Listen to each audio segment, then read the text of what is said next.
जय महाराष्ट्र मंडळी. तर महाराष्ट्र दिनाच्या तुम्हाला खूप खूप शुभेच्छा. आणि जेव्हा पण मला लाँग वीकेंड असतो, तर तुषारला ॲज युजुअल काहीतरी इव्हेंट्स ऑलरेडी त्याचे बुक असतात आणि मी एकटीच फिरत असते. पण आज आमच्या बरोबर होते आमचे पप्पा. त्यामुळे आज आम्ही पूर्ण दिवस दोघांनीच एक्सप्लोर केलाय. तो कसा ते तुम्ही या व्लॉगमध्ये बघणार आहात.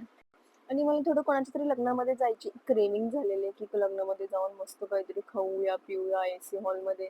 पण इथे जाऊन माझी हौस फिटली आहे गाईज. मी आता परत कोणाच्या लग्नाला जाणार नाही आणि स्पेशली उन्हाळ्यामध्ये तर नाहीच नाही. भयंकर गरम होत होतं. एवढा एसी हॉल होता तरी एवढं गरम होत होतं. ते सगळं आवरून आम्ही घरी आलो, थोडासा आराम केला आणि पुन्हा एकदा अशा ठिकाणी गेलो जिथे आम्ही महिन्यातून एकदा तरी जातोच. It is mandatory for us. परत एकदा पप्पांबरोबरच निघालेले आणि ही आहे आमची छोटी गँग. उन्हाळ्याच्या सुट्टीची मस्त मजा घेत आहे. जेव्हा पण मी शार्वीला फोन करते तेव्हा शार्वी कधीच फोनवरती बोलत नाही. मला असं कळत नाही की फक्त शार्वी असं करते की बाकीची पण मुलं असं करतात.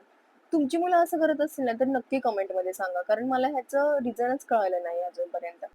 आम्ही पोहोचलेलो आमच्या गुरूंच्या मंदिरामध्ये, जिथे आम्ही महिन्यातून एव्हरी पौर्णिमेला आम्ही इथे जातोच जातो आणि इथे गेल्यानंतर मन जे प्रसन्न होतं, महिन्याभराचा पूर्ण ताण तणाव सगळं काही इथे येऊन थांबतो.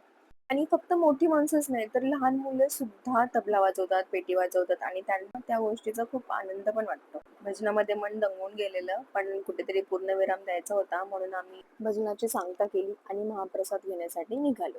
त्या तबल्याच्या ठेक्यावर, पेटीच्या तालावर एवढं मन प्रसन्न होऊन जातं.